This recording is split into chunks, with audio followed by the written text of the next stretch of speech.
একজন গরিব মেয়ে মানুষ সুন্দর হতে পারে, কিন্তু একজন পুরুষ গরিব হলে সে কখনোই সুন্দর হতে পারে না। পৃথিবীর এমন কোথাও কোনো কম্বিনেশন খুঁজে পাবেন না যেখানে একজন পুরুষ গরিব কিন্তু সে সুন্দর।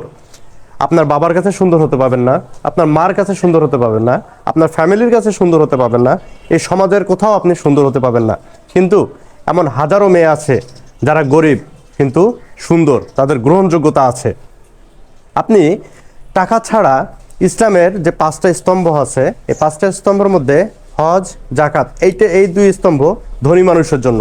So you have to earn money. আপনি সমাজকে নিয়ে চিন্তা করতে গেলে you have to earn money, দেশকে নিয়ে চিন্তা করতে গেলে you have to earn money, family নিয়ে চিন্তা করতে গেলেও you have to earn money. So একজন পুরুষ টাকা ইনকাম ছাড়া সে কখনোই সুন্দর হতে পারে না।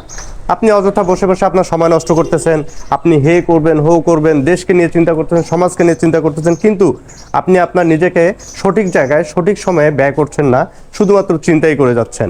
হে করব হো করব, এ করব সেটা করব, এই চিন্তা করেই আপনার সময়টাকে শুধু অযথা নষ্ট করে যাচ্ছেন। দেশকে নিয়ে চিন্তা করতে যান, আরে come on man, you need to earn money.